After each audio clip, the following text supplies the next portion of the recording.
Rain danced against the windows of the train as it curved its way through the Hudson River Valley.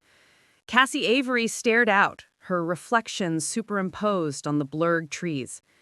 She hadn't been back in Fair Hollow in over 10 years, and she'd hoped that number would keep climbing. But the phone call 3 days ago had changed everything. Your grandmother, Elise Wentworth, has passed. The reading of the will is scheduled for Friday at 11 sharp, the voice on the other end had said with cold efficiency. All heirs must attend. The clause is unconventional. Unconventional. That was one way to describe her family.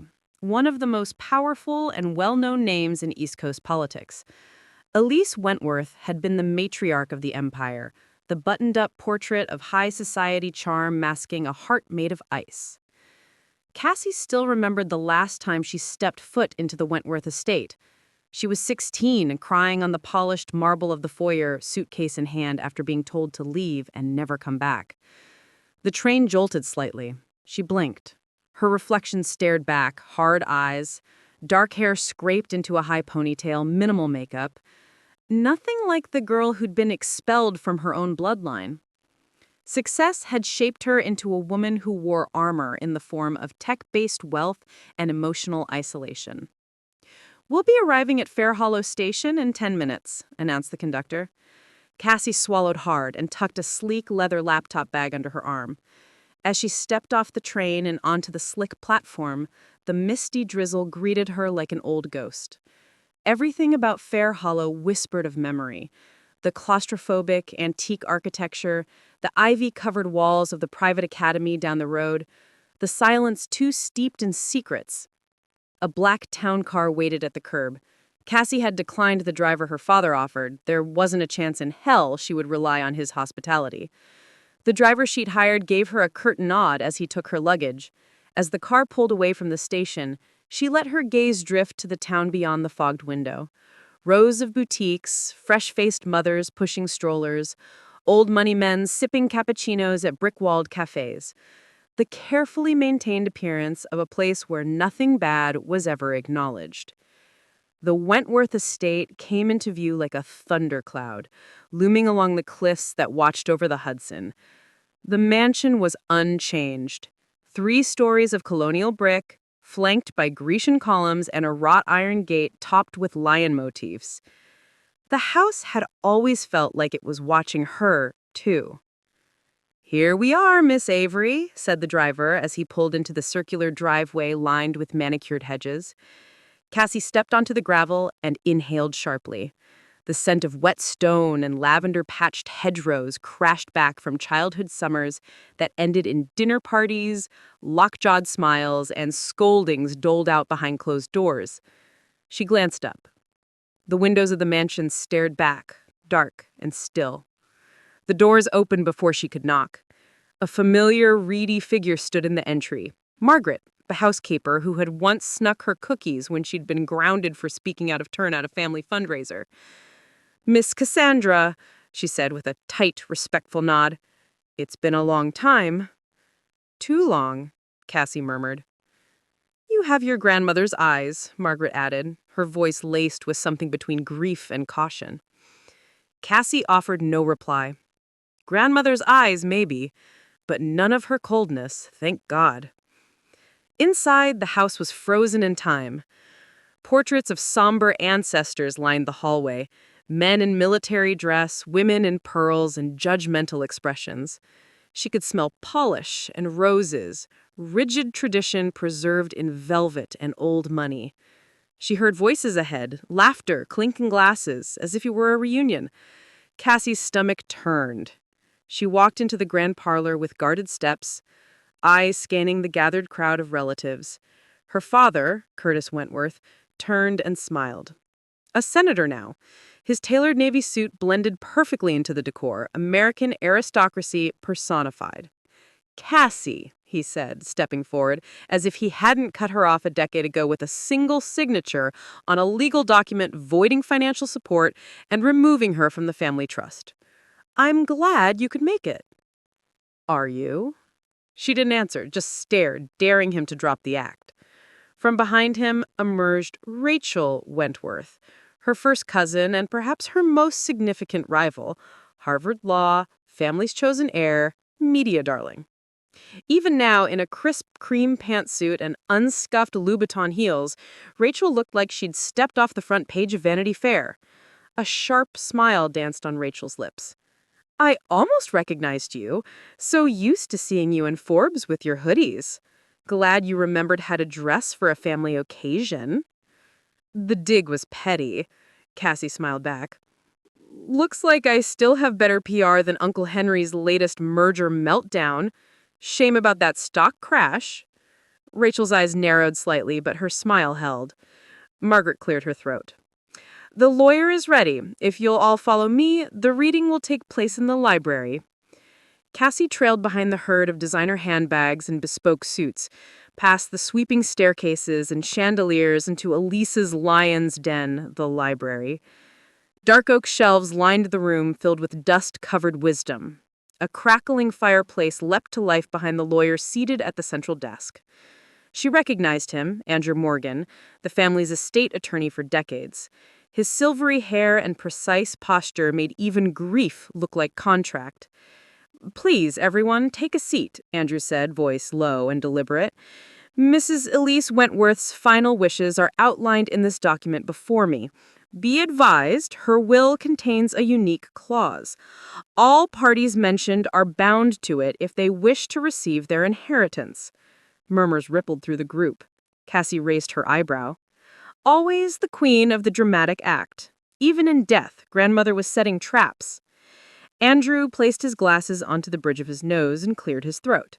To my family, I leave not merely my estate, but a final challenge. For too long, we have lived like strangers under the disguise of tradition. There is no legacy in blood without truth. Therefore, I have set one mandate for the distribution of my assets. A rustle, a pause, an anxious shifting of expensive fabrics. My heirs will receive their inheritance only upon fulfilling the following condition. My granddaughter, Cassandra Avery, and my niece, Rachel Wentworth, will reside for 30 days in Wentworth Hall without leaving the grounds. Gasps. Rachel audibly scoffed. And this time, they must uncover the truth that severed Cassandra from this family. It is known, and it has been buried too long. Dead silence. Andrew folded the will. If either leaves, speaks publicly, or fails to comply, they forfeit their share. If they complete the duration, they both receive the full inheritance split valued at $85 million. Cassie sat back, heart hammering. She stared at her cousin. Rachel's smile was gone. In that charged silence, Cassie knew one thing. Her grandmother had orchestrated this game not for money, but for truth. Whatever truth had been hidden, Elise had set the terms. And now, Cassie had come home. But what exactly did Elise Wentworth know? And what could possibly be buried in that house that would make $85 million feel like a trap? Hidden. Cassie stood as the other family members began to murmur among themselves. Aunts speculated, uncles smirked, cousins exchanged knowing glances. Curtis Wentworth, her father, stepped toward her. His eyes, behind gold-rimmed glasses, were hard with worry. "Cassie," he said under his breath, "don't go digging. Whatever your grandmother was trying to unearth is best left in the past." She stared at him calmly. Which part? The exile? The fire? Or the silence that followed? He frowned. "You don't understand what you're stirring up. This family, this legacy, isn't about emotion. It's about endurance, reputation." She smiled faintly. "Glad to know we're still assigning PR strategies to generational trauma." "You think this is a game?" "No, Dad," she said. "But Elise did, and we're her players." He stepped back as if slapped. They began moving to the sitting room next door for drinks, an effort to restore order, appearances. Rachel stalked toward the north hallway with whispered threats to someone on her Bluetooth earpiece. Cassie slipped away altogether. She needed space, air, silence. She took the central staircase up to the second floor, feet carrying her as if by memory. The wallpaper hadn't changed, dark blue with crests stitched into the design. The carpet was still thick and blood red underfoot. Her old bedroom door waited at the end of the hallway, smaller than she remembered. She hadn't set foot inside it since the day she had been forced to leave. She opened the door slowly. The room was a crypt. Everything preserved. The floral comforter she'd hated, the old corkboard pinned with 2000s pop culture nonsense, a drawing pinned in the center, 3 figures, 2 labeled Mom and Dad, one with no label at all, just a small stick figure girl sitting away from the rest. Cassie walked inside and let the silence settle over her like a blanket. Someone had kept the lights off for over a decade. It felt like a museum of a ghost. Her ghost. A folder rested on the nightstand, cream-colored paper, her name written in calligraphy. Cassie. No one alive wrote that way anymore. She opened it. Inside was a letter, dated 6 months ago. My dearest Cassandra, if you are reading this, you have honored my one and only request, and for that, I thank you. You have always been brave, even when bravery made you the enemy of comfort. You once asked me why I never intervened when you were sent away. That is the guilt I carry to my grave. The fire was no accident, but the secrets hidden in this house go deeper than ash. And we, conspired in silence for too long. In this house is the truth. Find it. Set yourself free. Elise Wentworth. Cassie sat down on the edge of her old bed, the letter shaking in her hands. No accident. The fire had never been accidental. Her grandmother had known and had said nothing. Cassie stood abruptly. She had returned for an inheritance, but now she burned for something else entirely. Answers. If 30 days in Wentworth Hall was her sentence, she'd take it with steel in her spine. But by the end of those 30 days, someone, maybe everyone, in this family was going to get scorched by long-buried truths. Cassie sat at the grim oak dining table the next night, a glass of untouched wine in front of her as portraits of long-dead family members glared down from the walls with the same disappointment they likely felt in life. She wasn't sure what time it was, only that the house had begun to shift from formal ceremony to something far more sinister. Somewhere above them, the grandfather clock struck 10. Rachel sat directly across from her, back straight, cutlery perfectly aligned against a porcelain dish she'd barely touched. Her power suit had been replaced by designer loungewear, but the armor wasn't the wardrobe, it was the smile. Tight, pleasant, brittle as glass.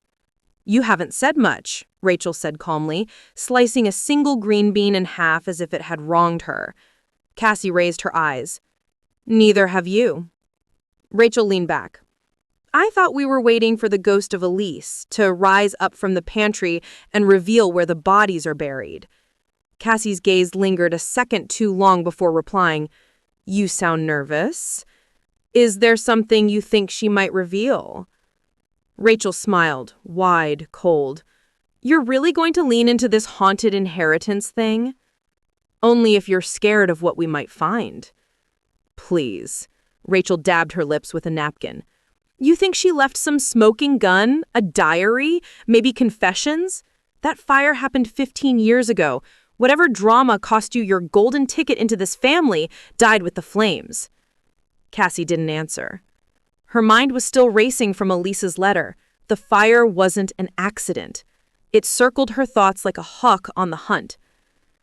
What was it anyway? Rachel asked, quietly, watching her. You were always a mystery, even when we were kids, locked in your little computer world, writing code like you were building your own planet where no one could touch you. Cassie tilted her head. At least I built something. What did you build, Rachel?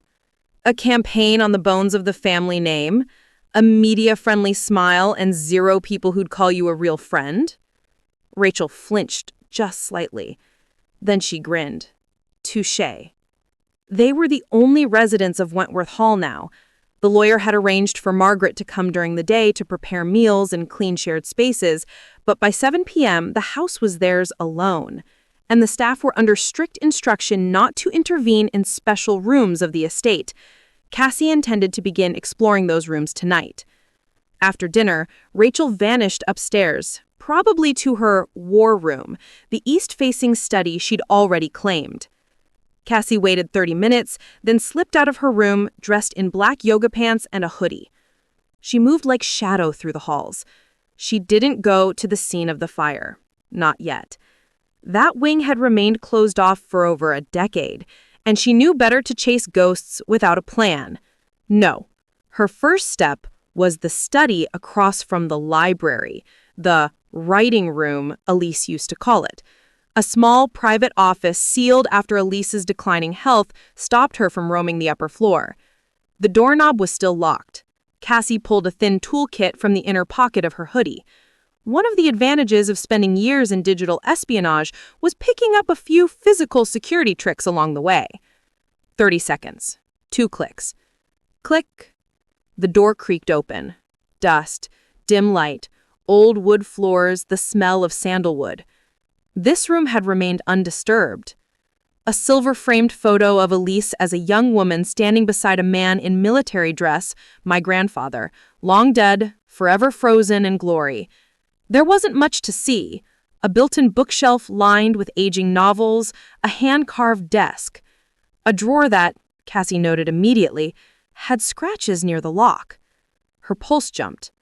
Another pick. 15 seconds. Inside, she didn't find money, or documents, or scandal, but what she did find sent a cold shiver up her arms. A photo. Her, at 16, standing behind the west corridor of the house, the fire hallway.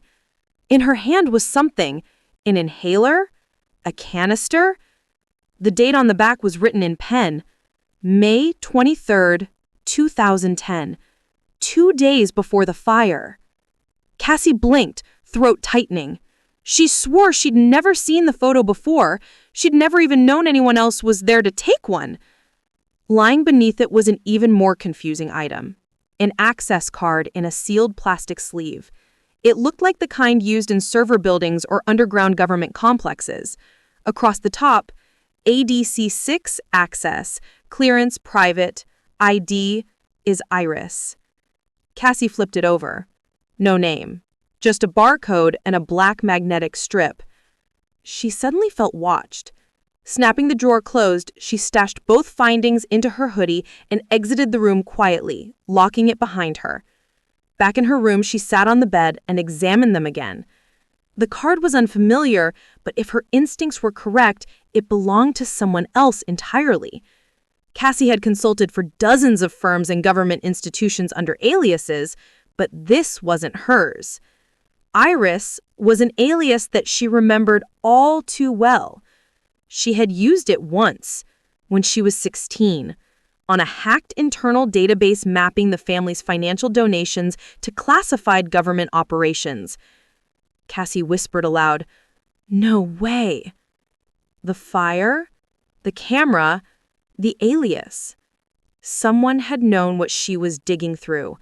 And if Elise had written the letter about truth now, all these years later, it meant the danger lived behind mansion walls. A knock on the door startled her. Cassie shoved the card and the photo beneath her pillow and called, "Yeah?" Rachel entered, arms folded, face unreadable. "I heard a phone vibrating. It echoed through the vent shaft." She pointed at the ceiling. "You're working on something?" Her tone was calm, but the undercurrent wasn't. Cassie shrugged. "Probably a spammer. Wouldn't be the first to think my number's worth something." Rachel narrowed her eyes. "You're not here to win just the inheritance, are you?" Cassie leaned back, arms behind her head. Through the slightly open door, she could see her cousin asleep in a tangle of sheets, her posture tense even in sleep, a hand splayed across the pillow like someone bracing before a fall. Down the hallway, past the linen closets and ancestral portraits, was the thin pull string that lowered the attic stairwell. The cover stuck slightly, creaking like a door to a crypt. The collapsing wooden ladder thumped to the floor in a cloud of dust. She paused and looked down the hallway again. Silence. Not even her own footsteps accompanied her as she ascended into the past. The attic was cold, the kind of cold that didn't come from weather, but from memory. It was a graveyard of hidden lives, dozens of taped boxes, crates, and plastic storage bins. Light filtered in through a foggy, round window at the far end, turning the dust into floating silver motes. Cassie's breath came out in small puffs. Every object had that aura of careful avoidance, the scent of time deliberately untouched. She ran her hand along an old rocking chair, then past a mossy trunk labeled simply J.E.W., Elise's initials. She paused at another box, its faded handwriting sharp against the brown cardboard. D. Avery, return mail. Her mother. Cassie crouched quietly, sliding a small knife from her pocket to slice the tape. Not like a child rummaging, but a surgeon dissecting. Inside lay a bundle of envelopes, all addressed in her mother's elegant cursive. To Elise Wentworth, from Diana Avery. Postmarked 2005-2009. Every single one of them had been returned to sender. Cassie's throat tightened. Her mother had written for 4 straight years, and Elise had not only returned them, she'd kept them, like trophies, secrets hoarded in silence. The inside of the box was layered like archaeology. Letters, unopened, a birth certificate, Cassie's, a torn photograph, herself, probably 6 years old, standing between her parents. Her father's face was missing, ripped away so only a jagged corner remained. She pulled out one of the letters. The ink was faded slightly, but legible. May 28, 2006. Elise, please. It's been almost a year since the incident. Cassie hasn't spoken much. She barely eats. She keeps asking what really happened. You promised me answers. You made me sign legal silence agreements and sent her off like some disgraced socialite, instead of comforting a teenage girl who nearly died in her own bedroom. I want the truth. You owe our daughter that much.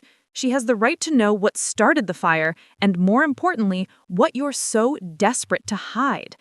If you won't answer me, at least answer her. Diana. Cassie had to steady herself with one hand on the wall as a swell of emotion crashed over her. Her mother, her soft-spoken, distant mother, had fought for her. All those years, Cassie had assumed she'd been sent away without resistance, quietly traded like some regrettable stock. But this was resistance, pleading. Cassie sat on a crumbling armchair and pulled open more of the letters. Each one echoed the same pattern. Questions about the fire, about the thing she saw in the hallway, about the destroyed security footage, about the people Elise had called in afterward, some of them not police nor civilian contractors. And one name kept crawling into the letters: Iris. Cassie searched her hoodie pocket, pulling out the access card she'd found, marked with that very alias. Elise had known. So had Diana. Cassie's exploration turned into desperation then. She tore through another box, labeled Private W, full of legal files and yellowing folders, until she found a leather journal, wrapped in linen and bound with a crimson silk tie. The initials on the front, A.E.W., Elise's middle name, Eleanor. She hesitated, unwrapping the journal like a sacred object, then flipped past the ceremonial entries about galas, parlor guests, and the burdens of generational wealth, until she hit gold. March 3, 2010. The project resumes under the Iris Directive. I wanted no part of it. I told Curtis that involving the children was a line even I wouldn't cross, but they assured me the records would be scrubbed and the girl would forget. But Cassandra is not forgettable. She sees too much. And worse, she learns too quickly. The way she unlocked the archival server, she was just 16. God help us. Cassie's pulse quickened. The girl would forget. All these years, no one had ever spoken about what project her father had been running from the west wing of their estate. Only whispers about charitable arms, grants, private events. But this was something darker. Not a donation to a university, not aiding a politician. Something that involved identity, access, secrets, and manipulation. She was about to flip to the next page when the sound of footsteps cracked like a gunshot across the attic floor. Cassie froze. Then she heard her name, soft, distant, unmistakably afraid. Cass? She jumped. It was Rachel. Cassie tucked the journal and letter stack into her hoodie and turned toward the hatch. A face appeared at the base of the attic stairs. Rachel, eyes wide and frightened. She looked like she was about to say something, but then her gaze shifted behind Cassie, and she paled. Cassie instinctively turned. At first, she saw nothing. Then something caught her eye. A faint red light in the corner, blinking from behind a curtain of cobwebs and insulation. A hidden camera lens. Not old, not dusty. Live. "Oh my God," she whispered. Cassie rushed toward it, crawling into the corner, shoving insulation aside, and revealed a couple of black sensor devices wired into the corners of the attic, the blinking light confirming real-time footage. They were being recorded. The attic wasn't forgotten, it was watched. She pulled the wires, the blink died, she turned back to Rachel. "You knew?" she shot. Rachel's face was pale stone. "I didn't know up here. I thought they'd stopped." "Who, Rachel? Who's watching this house?" She couldn't answer, or wouldn't. Cassie descended the stairs, heart racing now, journal thumbed tightly in her jacket and the fire of fury warming her veins. The truth wasn't going to come from letters anymore. Something alive was beating beneath the cracked floorboards of the Wentworth legacy, and someone, somewhere, was making sure no one ever uncovered it. They weren't just watching me, they were watching everyone. Politicians, donors, staff. The foundation wasn't a charity. It was a weapons lab dressed in etiquette. Rachel leaned forward finally. "You think I'm the enemy, Cassie? But I stayed, and that was its own kind of prison." Cassie scoffed. "No, you chose this life." "I chose not to lose everything," Rachel hissed. "You think you ran away and built your app company out of rebellion? Maybe. Or maybe it was because the surveillance system they built got shut down the moment you left. You were the final test subject, the last piece." Cassie froze. "What are you talking about?" Rachel's hesitation told her everything. And then quiet.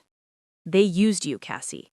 The project your dad helped fund, it was called the Marionette Protocol." The words hung like poison mist. "You weren't just being watched," Rachel continued, voice trembling slightly. "They were feeding data from your habits, digital patterns, sleep cycles, speech cadence, and seeing how they could shape behavior." Cassie's stomach twisted. "And you let them?" Rachel stood then, full height. "We were kids. We were told it was psychology research, children of power, mental resilience training, predictive cognition. We didn't know." "But you kept quiet," Cassie seethed. "Even after the fire, even after I was smeared as unstable, you stayed silent." Rachel nodded. "Because we were told it was over. They said the fire ended it, that Dad made it go away. Elise shut down the ops wing, the servers were fried, you were sent away. For your safety." "My safety?" she whispered. "You exiled me." "I didn't have a choice," Rachel shouted. "I watched the footage, you hear me? You were screaming at night, in sleep, Cassie, chanting phrases from documents we had never seen, spouting behavioral code like you were reading from their AI black box. You don't know what that does to a 14-year-old. Silence. Real now.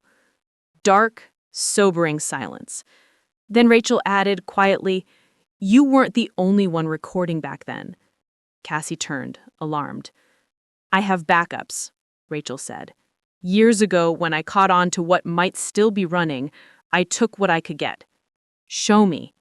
Rachel hesitated. Cassie stepped forward. "Show me." They crept to Rachel's suite in the East Wing, where her laptop sat inside a locked drawer, password protected, biometric scan verified. The screen blinked to life. Rachel pulled up a directory, encrypted footage folders. Cassie leaned over her shoulder, eyes scanning rows of old file names. IRS Behavioral Test Number 7.move, Fire Night Excerpt 2010.wave, Cass Audio 3 a.m. Whispers.log. Play it, Cassie said. Rachel opened the file. Fire Night Excerpt 2010. Static. Then flicker of movement. Flames in the corner.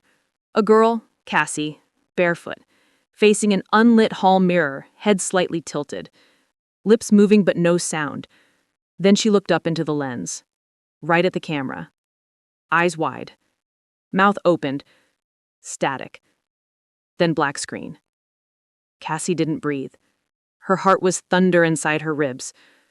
What or who was I talking to? Rachel reached over, trembling, and pulled up the log file. Lines of speech, auto-transcribed from recordings. At 3:11 a.m., Cassie had said, "They think it's just data. They don't know it's watching too. It's watching them back." And then, "The puppeteers forget the marionettes learn the strings." Cassie's skin crawled. She stepped back, shaking. Something inside her, some ancient memory, pulled forward like a dagger unsheathed. "I was awake," she said softly. "I remember now. I hacked the family servers the night before the fire.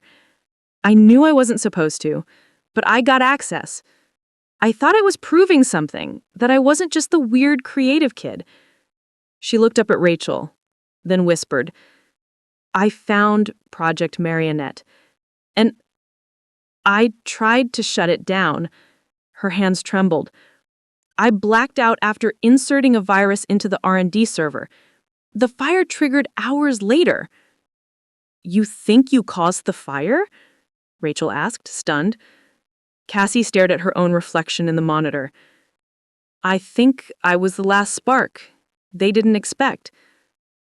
Outside the window, a black SUV rolled quietly down the estate driveway, headlights cloaked. Inside, two figures in dark suits stepped out and approached the house, badges hidden beneath coats, earbuds flickering with green LED dots. Wentworth Hall wasn't a simple family home anymore. Now, it was the battlefield of truth and power. The knock at the front door was soft, almost polite. Cassie and Rachel froze in mid-breath, hands still on the laptop that had just whispered decades of buried truth.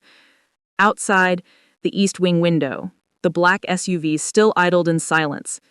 Twin white headlights cut across the dew-slick driveway like searchlights, unmoving, watching.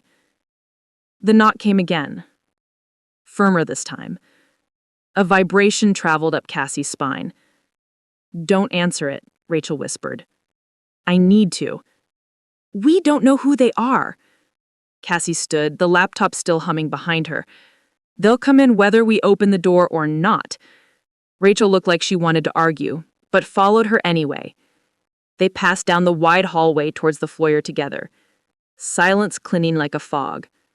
The glass panels beside the door showed the silhouettes of two men in dark coats. Posture, military. Too formal for local police, too casual for Secret Service. The combination made Cassie's chest tighten. She opened the door.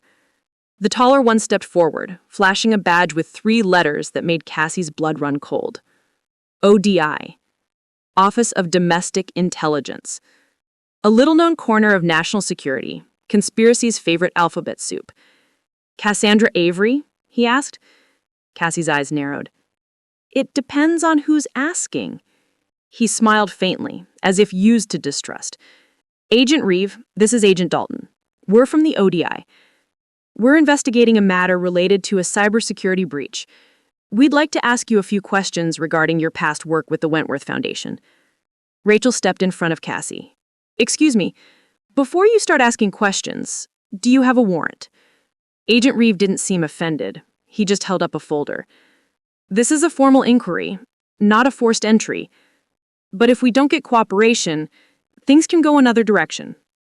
Cassie knew that tone. She had used it herself in Silicon Valley negotiation rooms. Reasonable menace, always softened with a smile. Her mind raced. If the ODI had tracked her here, it meant one of two things. They'd only just cracked open what the Wentworth family had worked so hard to bury, or they had known all along and were waiting for her to walk back into the lion's den before springing the trap. "Well," Cassie said with a cool smile, "we've got coffee in the parlor if you don't mind vintage wallpaper and judgmental ancestors." 15 minutes later, Cassie sat across from Agent Reeve and Agent Dalton at the heavy oak coffee table in the Crimson Parlor. The agents didn't touch their drinks. Rachel stood near the door, arms crossed, like a bouncer. No pretense this time. She was guarding Cassie now. Agent Reeve flipped open a file. "You were 16 when the fire occurred here. The report said faulty wiring, but recent reviews of archive materials suggest non-accidental origins. So, not your typical house fire?" He met her eyes. "We believe someone may have targeted Project Marionette." The way he said it, like it was still a living, breathing thing. Cassie's breath caught.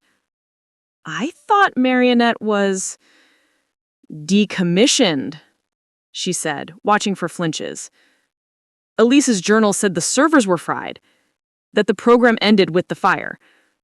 Programs like that rarely end. They evolve. Your father had ties to federal contracts through the Wentworth Foundation. Deep ties. Do you know if Elise Wentworth ever made contact with off-record contracting agencies before her death?" Cassie's anger flared. She made contact with lawyers, politicians, you name it, but she didn't want the puppet strings anymore. She was afraid of what had been built in her name. Dalton finally spoke. "Do you know what we found when we traced a breach signature from Project Iris to a private domain hosted in Argentina 2 weeks ago?" Cassie's blood froze. "What did you just say?"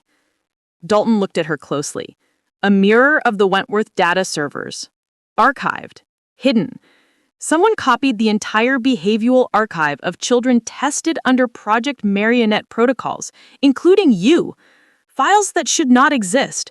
Files past trackers, wiped contracts, locations, recordings, patterns." Cassie's heart thundered. "Are you saying that everything they recorded about me or people like me is still out there?" "Yes," Reeves said simply. "And it's being used." Rachel spoke now from the wall. "Used by who?" Reeve paused. This was where the bureaucracy ended. "The technology that powered Marionette isn't lost. It was sold, fragmented into pieces, stitched into private companies. Psychological voter analytics, data-targeted ad firms, even personal..." A question hovered like a phantom. If she accessed the servers again, what would they do this time? The puppeteers had never disappeared. They had simply changed clothes. Politicians, tech moguls, influencers, they were just the new hosts. And what if Cassie wasn't just a target anymore? What if she'd been trained for something she couldn't even remember she'd agreed to play? Could she trust her own intentions? That was the price of silence. You pay it, or they make you believe you already have. The shadows in Wentworth Hall were thicker now. Not the ordinary kind that came with falling night, but the kind that settled into the bones of old houses where too many secrets had been absorbed by the wallpaper. Cassie stood in the doorway of the West Wing hallway, the damaged part of the house. Behind her, Rachel was silent, arms crossed over a designer coat as if it could shield her from what they were both about to do. The hallway had been sealed since the fire. A padlock still hung on the door. Cassie lifted it once and let it fall, the metallic rattle echoing like a warning inside the hollow corridor. "You sure you want to do this tonight?" Rachel asked. "You can wait until morning. Let the ghosts rest." Cassie gave her a sideways glance. They've been resting too long. She twisted the key she'd stolen from Elise's old sewing cabinet earlier, labeled West Side Storage. It clicked. The heavy door groaned open. The smell struck her first. Charred wood, mildew, old paper. Time had frozen on this side of the house. A long hallway stretched ahead, cloaked in darkness. Dust lay thick on the flooring, which was warped in places from water damage. The paint on the walls had bubbled and peeled off in jagged sheets, like the house itself had been trying to shed its skin to forget. "I remember this place," Cassie said, stepping in. Rachel remained in the doorframe. "What do you remember about that night?" Cassie paused. Her voice was low. Flames, smoke, screaming that I couldn't tell was mine. But before all of that, I remember silence. Like everything listening. She moved toward the room on the left, the one she remembered standing in the night before the fire. Her footsteps scraped across burned wood. The door was swollen from moisture and the handle hung loose. Cassie shoved her shoulder into it, splintering the frame. Inside, the room was surprisingly intact. Black scorch marks ran up one wall where the fire had crawled. Old books still clung to melted shelves. A computer monitor sat warped and dead on a desk in the corner, its motherboard fused like melted glass. Cassie turned slowly. This was the room she had used the night she'd accessed the Iris files. She dropped to her knees on the floor in front of the desk and began feeling along the baseboards, fingertips moving with practiced precision. There was a server port, she murmured, recalling the mapping in her mind. Dad had them custom built, said basement cabling was too noisy. Rachel stepped in, coughing as dust swirled up. Wait, here. She pointed to a section of the wall, scuffed and oddly smooth. Cassie pulled her multi-tool from her back pocket and dug the knife beneath the edge of the paneling. Click. The wood popped forward. Behind it was a port about 4 inches wide, shielded by a decayed plastic casing. Inside sat an old hard drive, aluminum, dust-caked and forgotten.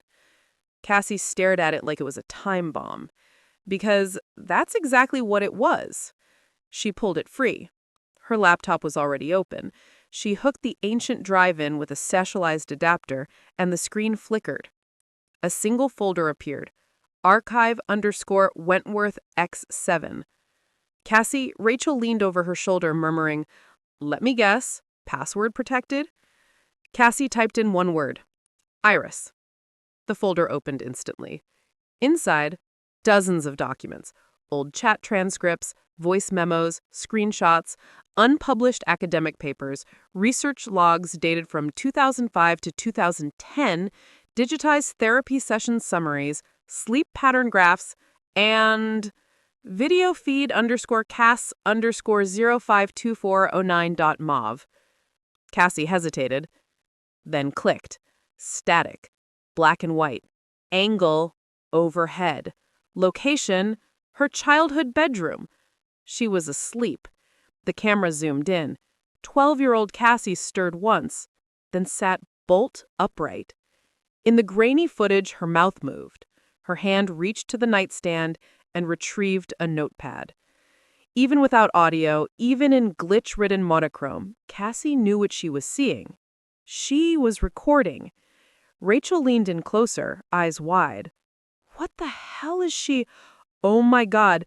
Little Cassie tore the page from its spiral and walked to the mirror. She stuck it against the reflection.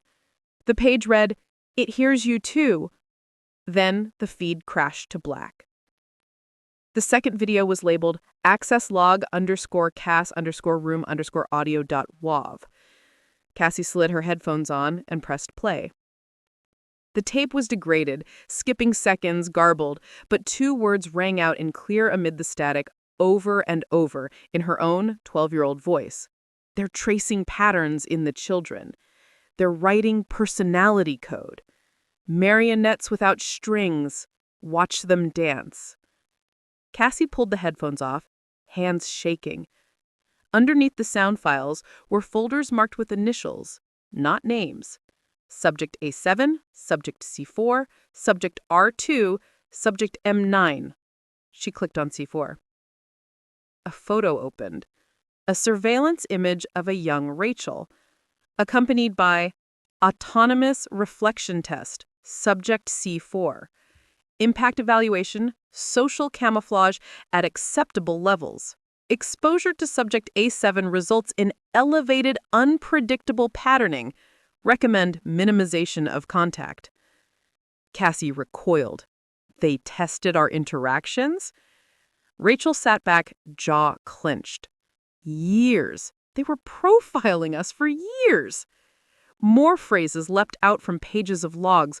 Compliance optimization, neurolinguistic conditioning, empathy response override.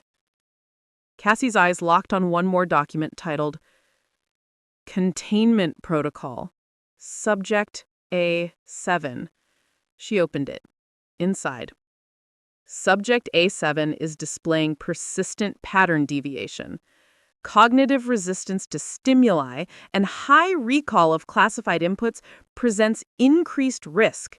Recommend silence directive, psychological diagnosis, unstable behavior, social detachment, academic redirection to low pressure setting, controlled isolation. A note scratched at the bottom. Depression symptoms simulated to validate exile. Authorization, C. Wentworth. Cassie stared. Vision blurring. Her father had signed it. He'd authorized the narrative that his daughter needed help, not answers. God, Rachel said quietly, voice breaking. They didn't exile you to protect you. They rewrote your story to make sure no one believed you. Cassie's breath came shallow. Every nerve in her body screamed. It wasn't the fire that broke me. It was being told I made it all up. And suddenly, she understood Elise. Elise hadn't just structured the inheritance to reconnect a broken family. She had left Cassie a trail of breadcrumbs, tests, rooms, codes, because Elise knew the system she helped build still breathed under different masks. Elise couldn't stop it in court or on Capitol Hill. Her only remaining weapon had been Cassie, and Cassie had come home. Later that night, Cassie sat alone in the library. The fire had long gone out. Shadows swallowed the bookcases. Only the blinking cursor on her laptop lit the room. She stared at an email addressed to several major investigative reporters. She had the drive connected, every file documented, copied, encrypted, ready. But her finger hovered over the send button. Once this went public, her life, Rachel's life, everyone's, would be scorched. The political realm would be set ablaze. Massive lawsuits, parliamentary investigations, careers destroyed, probably even her own. She could walk away now, but Elise's words whispered in her memory. The cost was silence. It almost killed her. Cassie clicked send. Seconds later, the email vanished into the net. It was out. The marionettes were cutting their own strings. The next morning, the storm hit, and it didn't come from the sky. Cassie awoke to her phone vibrating nonstop. The air in her childhood bedroom crackled like static. She rolled over and saw the screen flooded with notifications, missed calls from unknown numbers, encrypted messages from watchdog journalists, and a single warning from a contact she hadn't spoken to in years. They're coming. You hit something big. Get ready. She didn't need to ask who they were. The email she had sent the night before, with the entire archive of Project Marionette and decades of data manipulation, child surveillance, and unauthorized psychological profiling, had blown through every boundary like a digital grenade. Whistleblower journalists, 2 aides and a PR rep trailed behind him, phones in hand, issuing orders remotely like generals in a command center. Cassie met his eyes through the glass. For a moment, just one, there was something in his gaze she couldn't quite read. Fear? Disappointment? Guilt? She stood before he could enter and walked out to meet him in the hallway, the cold marble beneath her bare feet grounding her in the chaos. Cassie, he said with uncanny calm, we need to talk. Privately. She crossed her arms. There's no such thing anymore, is there? He shot a look over his shoulder at his aides. They stepped back discreetly. I'm disappointed, he said. You should be, she replied, but not in me. Curtis looked her in the eye, and the tension wrapped around them like razor wire. You've destroyed a legacy, Cassandra. You took something sacred, family trust, national service, and turned it into a circus. You took children and turned them into experiments, Cassie snapped. You convinced the world we were prodigies while you used us as prototypes. I'm not sorry for breaking it. I'm sorry it took me this long. His face didn't change, but a muscle twitched in his jaw. You think they'll make you a hero? He said finally. You think the courts or the media or that smug little tech world of yours will protect you? They'll use you the same way we did. Sensation sells, tragedy sells, and once they're done squeezing your pain for headlines, they'll leave. I don't care. He leaned in closer. You should, because you've made enemies now. Not just me, not just the family, but power, the kind you don't see. Cassie stared him down, electricity in every nerve. Good, she said. Let them come. He looked at her for a long moment, then without another word, walked away. His footsteps echoed down into nothing.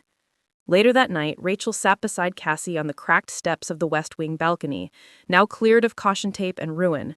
The air smelled like salt and freedom. The reporters had been escorted away. Temporary bans on corporate media now lined the gates. But Cassie knew it wouldn't last. The truth was too big to contain. Are we going to jail, you think? Rachel asked casually. Cassie half laughed. For being victims? Not likely. Rachel raised her eyebrow. You struck first. Cassie tilted her chin. You hit the match, I brought the gasoline. They looked out over the endless black river stretching toward the horizon. I thought I'd feel lighter, Rachel admitted after a long pause, but instead it feels like something inside me cracked. That's called truth, Cassie said softly. It doesn't heal, it changes. I didn't just hide it, I defended it, even when I didn't mean to. Cassie didn't say anything. That guilt wasn't hers to hold. Rachel turned to her. So what now? You inherit a house drenched in lies and cameras. What do you do with that? Cassie took a deep breath. Elise put a trap in the will, she said. 30 days to reveal the truth and survive each other. What she didn't say is that the real trap was legacy. The belief we had to preserve it, protect it. She weaponized it. She revealed it, Cassie corrected. The trap isn't falling from the tree. The trap is pretending the roots were ever clean. They sat in silence, moonlight bathing their faces in silver like a penance. Then Cassie whispered, We survived the trap. Now we decide what we build from the ashes. 2 days later, Cassie stood beneath the portrait of Elise, now rehung in the center of the grand hallway. Her grandmother looked down with that elegant scowl of judgment, but now Cassie could see it clearer. That wasn't judgment, it was warning. She stood beside a podium, a dozen microphones in place, a backdrop reading, Statement regarding the Wentworth Foundation legacy. Journalists packed the front lawn in orderly lines. Security stood back now, waiting, watching. A PR team, carefully assembled by Rachel and Cassie together, had written a prepared statement, but Cassie discarded it. Instead, she stepped forward calmly, her voice steady and clear as river ice. My name is Cassandra Avery. For 15 years, I was silenced by a machine masquerading as a family. The public sees the shaped version, polished philanthropy, journal covers, gala smiles, but cameras were watching before the paparazzi ever arrived. People leaned forward. Cassie continued, I was not a child genius. I was a data point. I was one of many children profiled by Project Marionette, an operation supported by the Wentworth Foundation that studied behavioral manipulation under the guise of psychological research. Children were recorded, tested, controlled. Some of them wore suits to school and thought they were just born to be leaders. They didn't know they were trained puppets. She looked at Rachel, standing further back but watching, until the strings started showing. She paused, took a deep breath. I'm not airing dirty laundry. I'm detonating a legacy built on lies because I believe what replaces it should be truth. I don't care about lawsuits, inheritance, or reputation. I care about rebuilding something that matters. Flashes, murmurs, the press taking it all down. I will be donating the inheritance awarded to me through Elise Wentworth's final will to an independent foundation supporting investigative journalists, therapy grants for children impacted by psychologically manipulative programs, and public transparency centers. She looked back up at the portrait. Secrets think silence keeps them safe, but silence becomes fuel, and the next generation won't burn so quietly. Cassie stepped back. No more strings. The uproar didn't stop after the press conference, it only evolved. By the following week, the fallout reached farther than Cassandra Avery had predicted. Government hearings were in motion. The Department of Ethics and Psychological Research released a formal investigation into the Marionette Protocol. Former employees of the Wentworth Foundation came forward with partial documents confirming the psychological manipulation of minors in the guise of developmental programs. For most, it was a scandal of monstrous proportions. For Cassie, it was personal. Her childhood was no longer a question mark, it was evidence. She no longer wondered why she had grown up feeling like an echo, always a step removed from the world around her. The disconnect wasn't hers, it had been built into her. She had spent half her life trying to shake the feeling that she didn't belong in the family. The programs, the studies, the lies, they had made sure of it. And yet, amidst the chaos, she had never felt more grounded, because the truth had cost her everything, and it was worth it. Her phone buzzed with alerts back to back, mentions on national news, Senator Curtis Wentworth officially recusing himself from the Intelligence Committee, pending ethics charges, think pieces about ethics in child programming, not unlike cult deprogramming, ripping across every major platform. Rachel, surprisingly, had weathered the storm at his side. She, too, had faced questioning by the Senate Committee on Behavioral Ethics, speaking publicly about the surveillance and containment strategies used on minors in elite households. "I'm not the hero," she told the world, "but I won't stay silent. Not anymore." Cassie had nodded from the gallery, hearing that, because neither of them were heroes. They were survivors carving truth from legacy. 2 weeks after the public statement, once the dust had begun to settle in the public eye, Cassie received a call from Elise's lawyer. "Miss Avery, there's one more item," Andrew Margan said. "I thought the estate proceedings were over. This wasn't part of the official probate. Your grandmother left a private storage key in my files with a note. It simply read, 'Deliver to Cassandra when she's ready.'" "When I'm ready?" Cassie asked. "She said you'd know what that meant." The storage unit was located on the outskirts of Fair Hollow, a long-forgotten facility nestled between train tracks and dense gray woods. The receptionist didn't make eye contact when she handed Cassie the key. She recited as though from memory, "Unit C55. The air inside the corridor of units was cold and smelled faintly of metal and dust. Cassie expected a cardboard box, maybe an old keepsake chest. But what she found when she opened the unit was something else entirely. Inside was a single wooden desk, nothing else. A small lamp sat atop it, a journal, a stack of cassettes, and a letter bearing her name in Elise's calligraphic hand. Cassie sat in the metal folding chair left beside it, as though even death hadn't stopped her from orchestrating the scene. She opened the envelope with steady hands. "Cassandra, if you are sitting at this desk, it means you endured it. The trial, the truth, the storm. I knew you would. Most people build legacies on stories they give the world. I created mine on secrets I buried in the dark. And you, my girl, are the light I spent decades to try and preserve, even as I failed to protect you. This is your final truth. One I couldn't include in the inheritance, nor in the letters, nor even in the fireproof safe in the library, because this one changes everything else." Cassie's chest tightened. She turned over the page, heart thudding. "The project didn't begin with your father. It began with me." Cassie blinked. "Elise? Part of Project Marionette?" She kept reading. "Long before you were born, I was approached by a private consortium. Their promise? Better minds, sharper children, future leaders engineered with compassion, strategy, and emotional clarity. Not mind control, they said, just guided evolution. At first, I believed them. I thought we were building something noble, offering gifts to generations to come. And in the first 12 years, it worked, or it seemed to. I watched my own daughter, you remember your mother, Diana, develop beautifully. Her test scores soared. She radiated potential. But something fractured. She was too perceptive, too kind. It scared them. So they stripped funding from that group. They pivoted to you, my granddaughter, the bloodline's second chance. And when they saw how intelligent you were, how easily you read patterns, how quickly you learned to think sideways, their interest turned into obsession. I didn't stop them. I thought I could protect you from within, but I couldn't. The fire was a failsafe. I triggered it." Cassie's heartbeat nearly stopped. She sat upright. "Elise had caused the fire?" The words swam on the page. "You saw too much, too fast. You had broken the inner servers, downloaded the protected personas of half a dozen key officials. You didn't even realize how deeply you had embedded yourself into the network. You just wanted the truth. But they want." "So I sabotaged the West Wing's mainframe reactor the night before their operatives arrived. I watched from the window as the flames swallowed the servers. But not you, because I had already moved you to the East Wing, sedated, hours before." Cassie clutched the letter. Her body was trembling now. She hadn't been alone after all. The fire hadn't been the betrayal, it had been the rescue. Her grandmother had sacrificed her legacy to save her. They said I'd gone rogue, that I'd cost the foundation decades of progress, but I knew the cost would have been your mind, your life, your soul.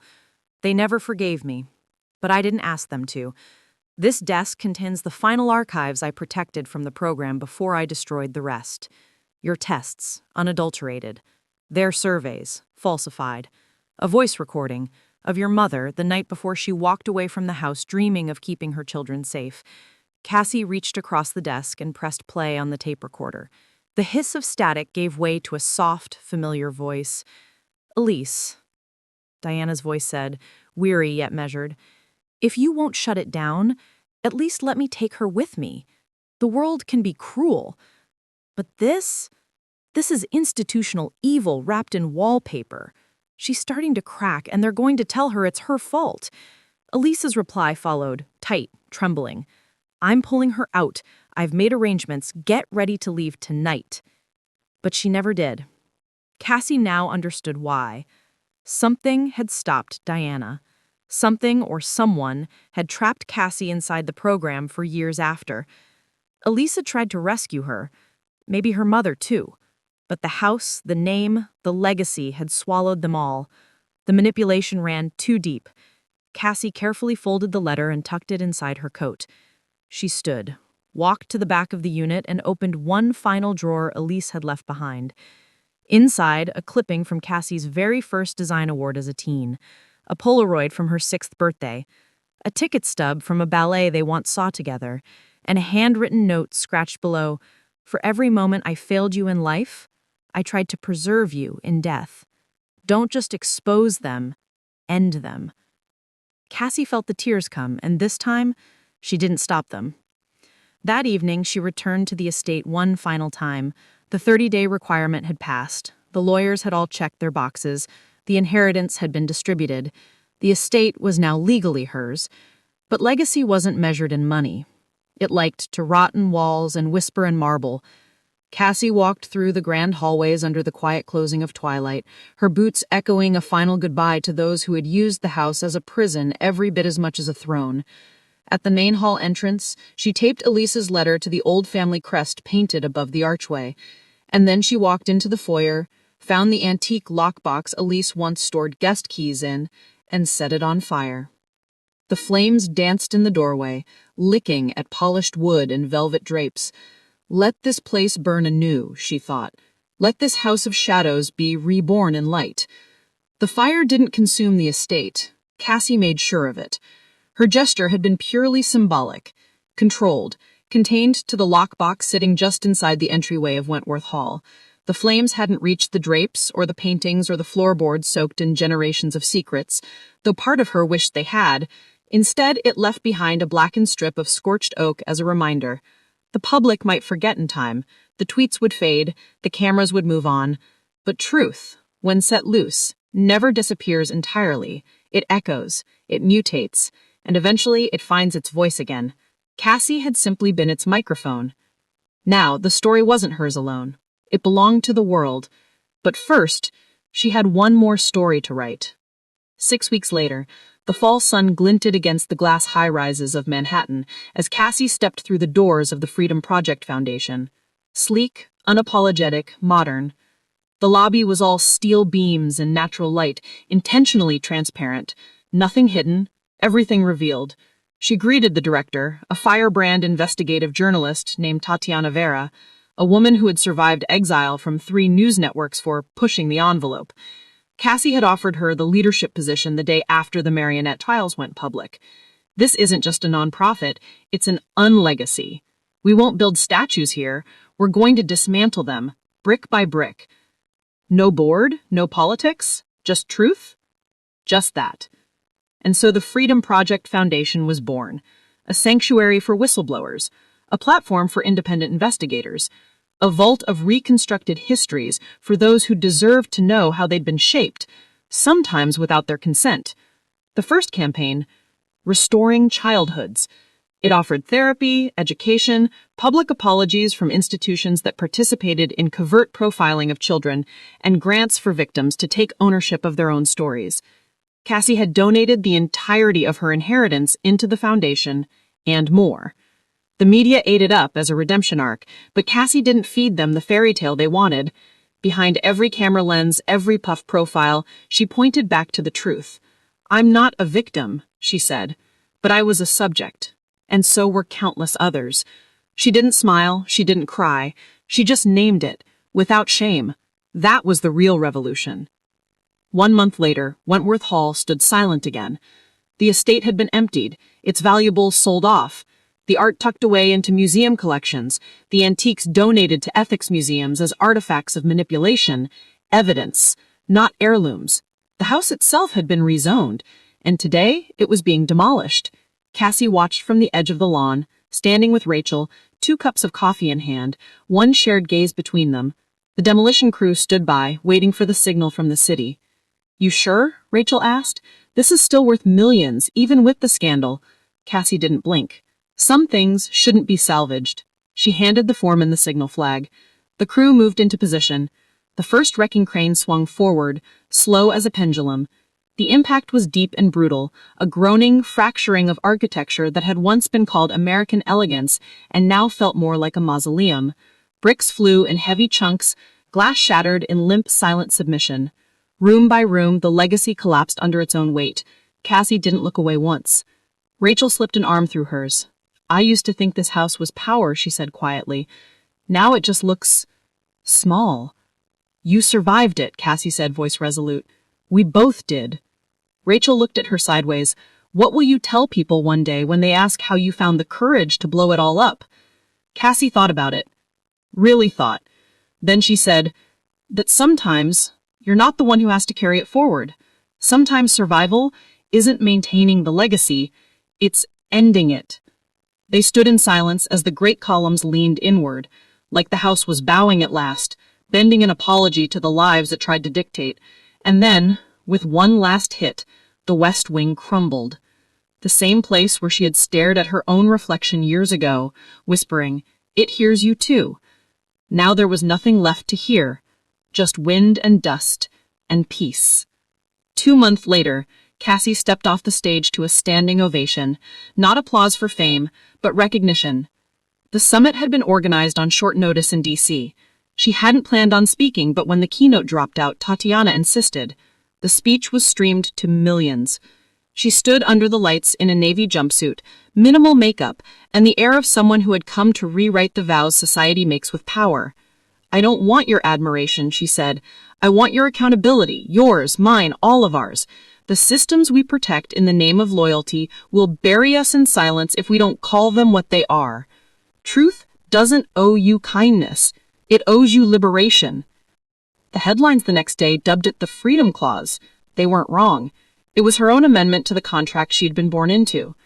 Back in her New York apartment, far from the echoing halls of power and privilege, Cassie sat quietly one night, working on a new app prototype. It was called Child Track.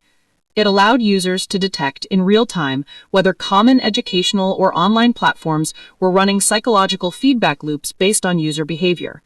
It cross-referenced data collection, flagged unethical practices, and provided transparency reports. Not glamorous, not world-shaking, just the next step. "Make the machine show itself," she whispered as she coded. Behind her hung a single-frame document, Elisa's final letter, the one that told the real truth, in handwriting that still trembled with guilt and absolution. Cassie had never hidden it. Visitors saw it when they entered. Some asked about it. Others avoided it. History had stopped being whispered in the dark. It lived on her walls now. 1 year later, it was raining in Connecticut when Cassie returned. Not to Wentworth Hall. That was long gone. She came to lay a headstone. Elisa's ashes had been scattered per her instructions, but Cassie insisted on placing a marker anyway. Something real. Something small. The stone read, Elise Wentworth, matriarch, architect, witness. She buried the secrets until her granddaughter unearthed the truth. Some inherit wealth. Others inherit the fire. When she stepped back, she realized she wasn't alone. A woman stood under a black umbrella, older, familiar but changed with time. her face careful, weathered. Cassie's breath caught. "Mom?" Diana Avery nodded slowly. "Hello, Cass." Cassie hadn't seen her since she left the house. Not since the night Elise tried to protect them both and the world forced them apart. "I got your letter," Diana said quietly. "They all did." Cassie nodded. "I didn't think you'd come." "I wasn't ready," Diana admitted. "But you were." Long silence. Then Diana said, voice rough, "I'm proud of you." Cassie's mouth fell open slightly. The words hit so much harder than she anticipated.